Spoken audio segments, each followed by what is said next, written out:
So, hello, this is Mary McGloin again, co-creator of Tech Buddies and cast in the show, and I'm here to interview Carson Lee, who plays Canada. And I will let you actually introduce yourself before I start asking you a bunch of questions.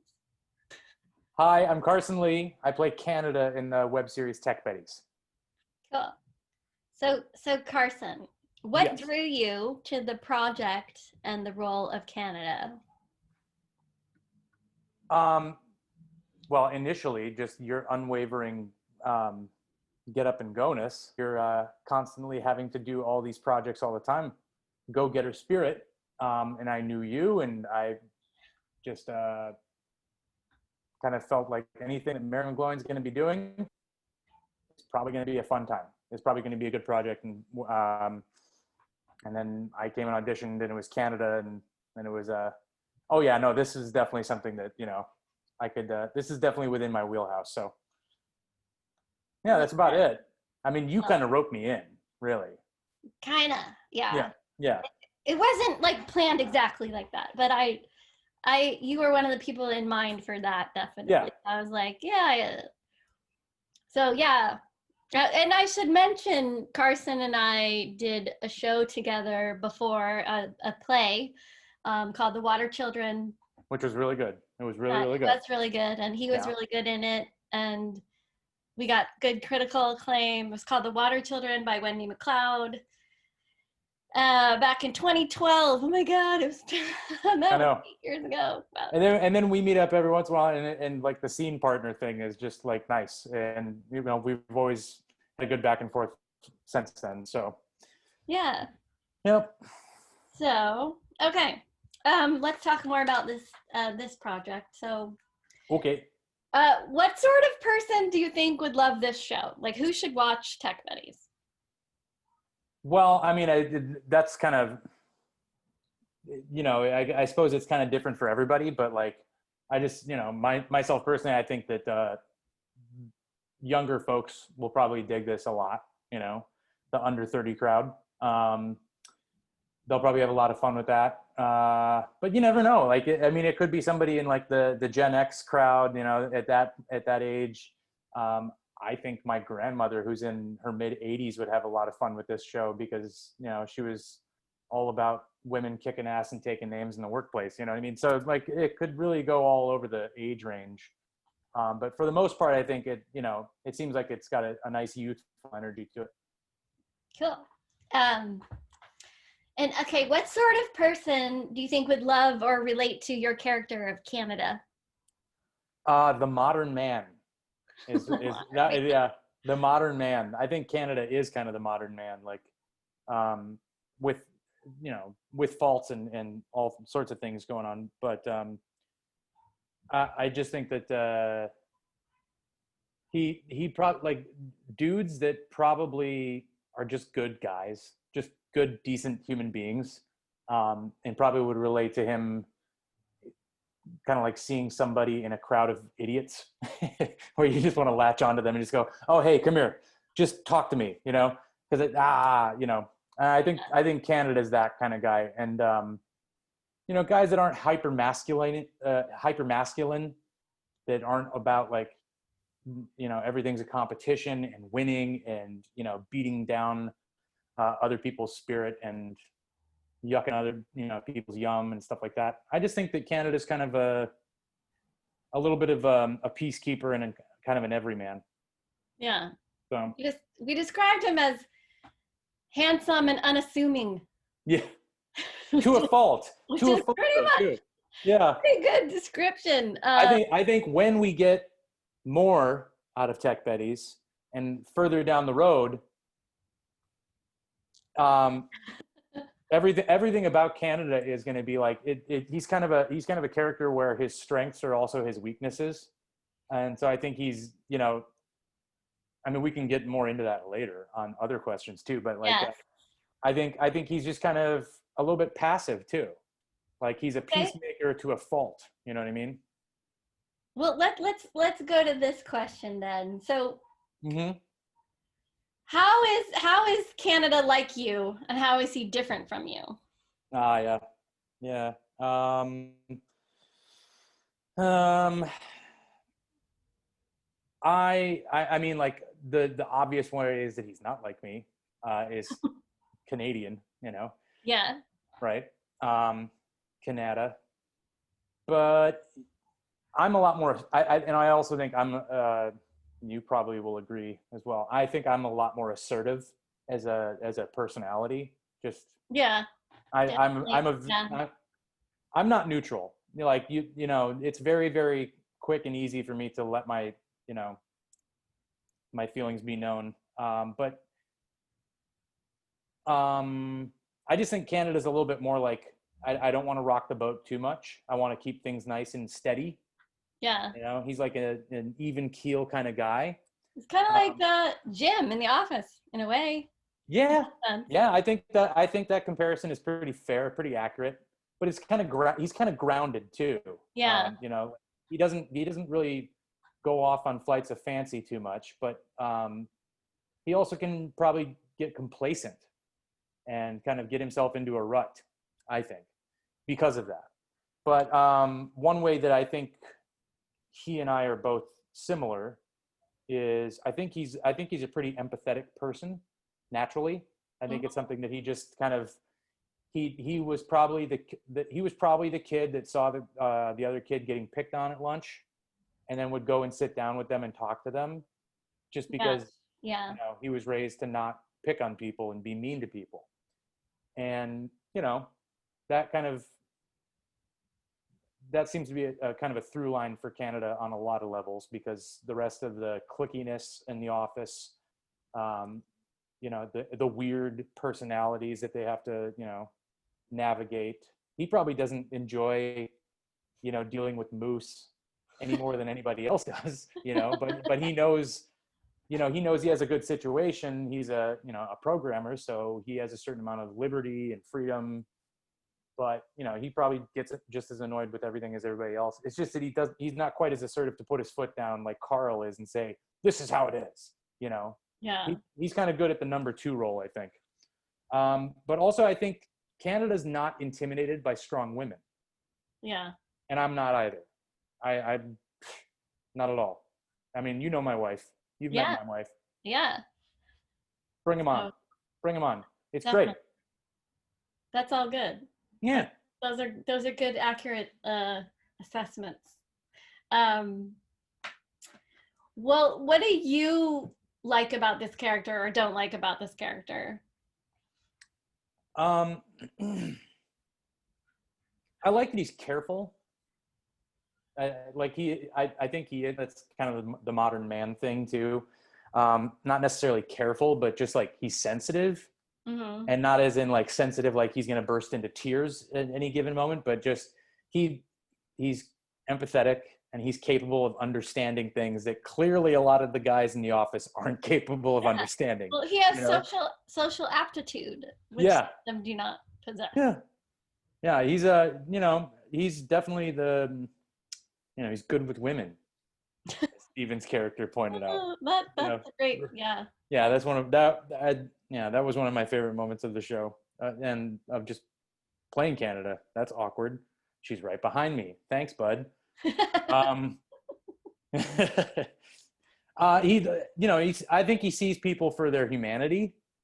He just, Mhm. with Cass, he immediately sees, you know, somebody that's going to, need some advocacy, I guess is a good word. Like he's going to have to advocate for her because he sees her value right away. Yeah. Carl does not, and the rest of the Yeah. guys, they see her as an adversary, somebody to be a bug up their ass, about everything. And, I think Canada is good about seeing the good in everybody, because I think he can also see and operate with some of those other, socially moronic dweebs that he works with. He can find the humanity in them too, and he can get along with them. So that's one of the things I like about him. There are things you don't like?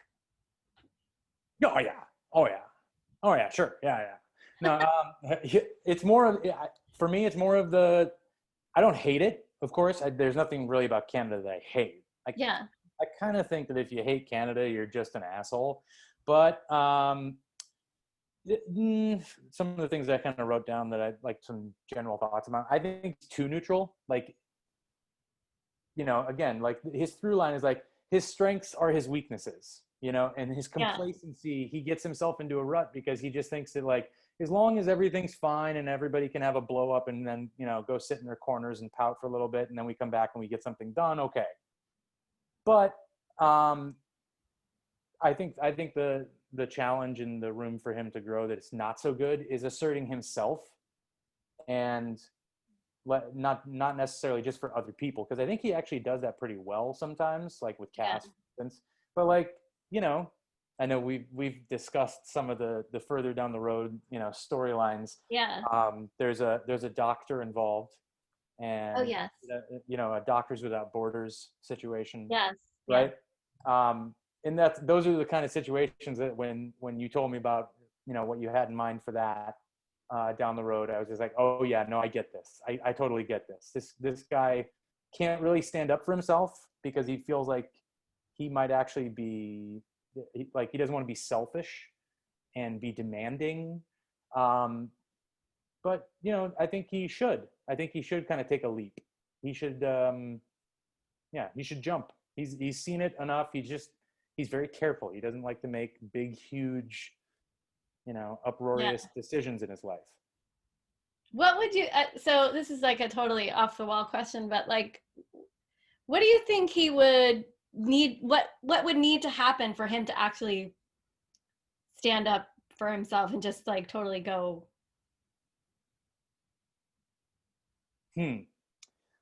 Um, I just think he has to have the rug completely pulled out from under him. I think he's kind of and another thing that I personally kind of resonates with me with Canada too is he's like a routine guy. He's totally a routine guy.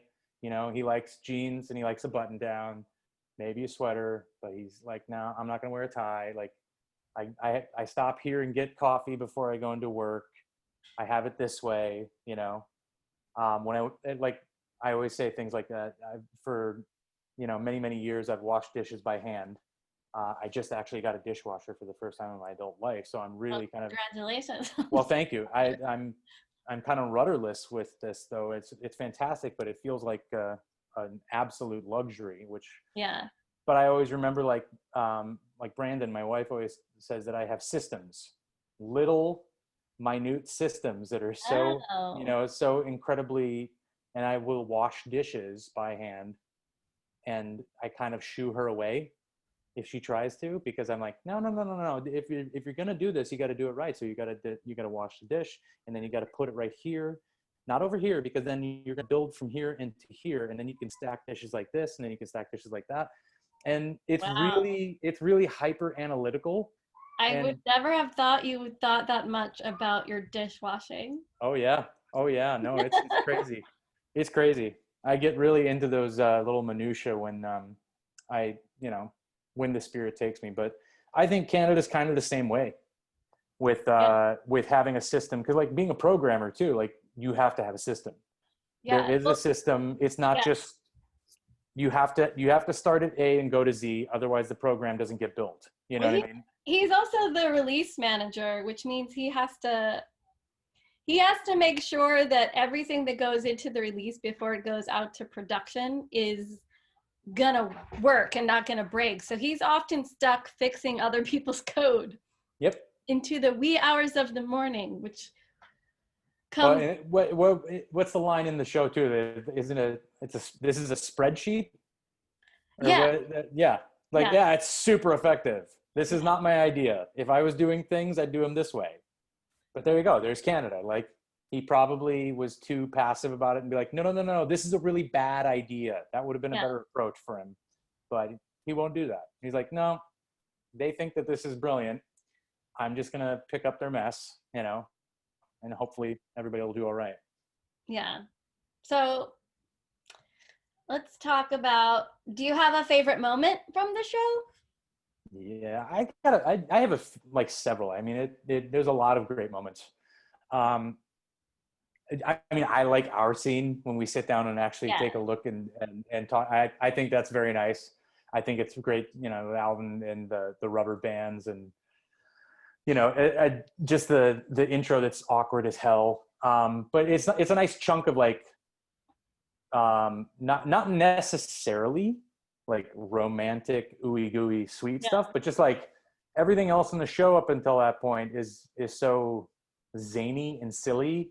And so it's just kind of a nice big breath of fresh air to see, Canada and Cass just kind of like, hey, you're a human, Yeah, exactly. yes, and you are too. Great. Why don't we talk like humans instead of, have cell phone prison and all of these other ridiculous things that get in the way of human beings communicating. Yeah. I like that.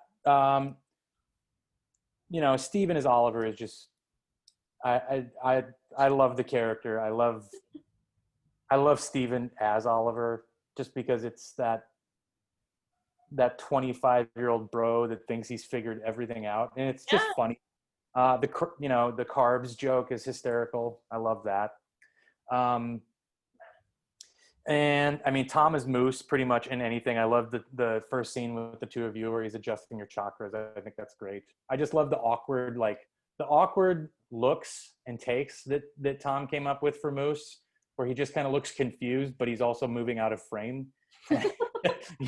Like even he Yeah. doesn't know where he's going. Yeah. Like he's borderline lost it. Those were great. And then I think another favorite moment of mine was Ben and Annie. Oh, Just the yeah. whole the whole scene where basically like at the end of it, Ben's just like, Annie's like, I hate everybody, and he's like, oh my god, and then he's like, that was a lot of human contact for one day. Okay, Yeah. I just love both those characters. Like, so to see them kind of connect and bond a little bit was just perfect. Cool. That was a lot of fun. Cool. Yeah. Okay. Everybody did such great work, but I mean, like some of those things are some nice moments that stand out to me. No, I agree with you. Those are, and then Ben dropped that line. That was a improv. I was like, that's perfect. We're leaving it in. Yeah, it is. It really is. Yeah, Ben does Carl so amazingly though. Again, But like, I think back to like all of my years in like high school and like knowing Carl when he was like 15, and then meeting Carl at a bar like 10 years later when he was yeah, 25, and then, meeting him again when he was 35, and Ben just gets that. He did a great job. yeah, he really does. Like I'm really so proud of this cast. Like Yeah. I just think everybody's so well cast. Yeah, no, it's true. So yeah. Everybody, Um, everybody just kind of clicked and got it. I think everybody just kind of filled the mold pretty well. yeah. So I'm gonna shift the questions to more about you. Oh, okay. All I right. want to know like how you got into acting or what made you want to be an actor. Yeah. Well, People will want to know. yeah, I always source my origin story to my mom. I was always a really, really, really social, outgoing, hyperactive child. Um, I had somebody come and watch me for an entire day of third grade, actually, to test Watch me. you. Yeah. Somebody studied me. This is the '80s, though, too. They did shit like this. But Oh my God. somebody observed me for an entire day and just came back and said, he doesn't have ADD. He's just a very active child. So that's kind of like I was very precocious and very Oh lively. wow. But I got to, a certain age where, my mother was just sick of me just sitting around watching TV all day. And she decided that I, was prone to being a ham and entertainer and doing goofy impressions and stuff. So she just brought me to an audition at my community playhouse. And I just got cast as a little, chorus bit part when I was a teenager in Damn Yankees. So Ah, it was just like after that, I was like, this is a blast. This is everything that I ever wanted in life, And so I just kept doing it and did more stuff like oral interp, kind of declam, some places call in high eclam? school. Yeah, it was like like debate team, but like oral interp was a little bit more dramatic reading and stuff like that. So that's what Okay. I'm from South Dakota, so I don't know what regional, anything Okay. everybody else has, but I just kept We doing didn't that do throughout that in high school. California. No, No. yeah, I mean that was kind of like you have a piece of paper and you have it all memorized anyway, but you have to hold it there in front of Uh, you because that's the rules, and then you just basically act, but you have to stay in one spot. You can't, it was just it was something for the dramatic kids to do, and that was a big activity. And then other than that, it was just like doing plays and stuff like that. And then I went to college, and I was like, well, I'm just going to major in theater. I'm just going to major in acting, and this is all I want to do. And then after college, in the Twin Cities, I just kept doing it. And then Brandon and I moved out to New York in 2009, and then just trying to do whatever I can whenever I can and have fun. so, okay, this is like a question of if you had a magic wand and you could be in any show that you wanted, what would it be? This show for 9 more years, full seasons, Yay! fully funded, budget approved, everything like Yay! that. Yeah. That's what I want to hear. Yeah, absolutely. No, this show for like, I think this is a fantastic show. I think, the comparisons are fair and it's fun and it's got a lot of room to, explore a lot of different things. But I also think it's incredibly relevant. It's really what is going on, but with the slippery pill of comedy. You know what I mean? Yeah. It's make people laugh, and then while their mouth open is when you shove a bunch of truth, down their throat. Yeah. But it like Brandon had my wife had an experience in working with a tech startup in Midtown too. She was Bailey's job basically in Tech Okay. Buddies, and it's those experiences are real. They are Yeah. just real. I think the relevance of something like Tech Buddies is it's a lot of fun to watch it, but men have a lot on their plate right now. They have a I mean, it's time to listen, it's time to consider, and it's time to watch things like these because what I enjoy about watching it, like I just watched it again this afternoon, like the perspective is there that hasn't been there in the past, and that's important. I think it's cool. I think it's great to empower a female. Like I said, I'm not intimidated by strong women. I think they're awesome, but you can't have like too much of other people who are not strong women telling the story about strong women either. I think Yeah. you're just going to see an inherent difference and a little bit more of a clarity and articulation. So I think it was just awesome. And it really showed in Tech Buddies that a lot of really kick-ass women are kind of putting their head together to produce, not just be, a writer or an actress or something, like it's important to have directors and writers and producers that are all, shared references, shared experiences. I think it's just cool. Oh, cool. Thanks for that. That's Yeah. great. Is there anything you wanna share about anything you're working on or anything you're like excited about or Um, Not at the moment. No, not at the moment. But I did another short film like a year and a half ago. That right when COVID hit and all the new normal hit everybody and the world changed. That was just starting to get some traction. In it's called Telling, which is really cool. It's a really beautiful little funny short film. well, it's good to see you. Yeah, it's good to see And you too. thank you so much for doing this and thank you for playing Canada and hopefully Yeah. we'll keep this show going Hey, somehow. straight out of the gates, as soon as they open up shop, let's make sure that we have like a full budget and 9 years worth of episodes. Yeah. I don't know about 9 years, but like Mm. we do like three, 4, 5 seasons, Yeah. figure it out. Yeah. Absolutely. This one's a deep well, and it's only going to get more and more relevant. You know what I mean? True. Yeah. Sad. True. All right. All right. Night. Take care.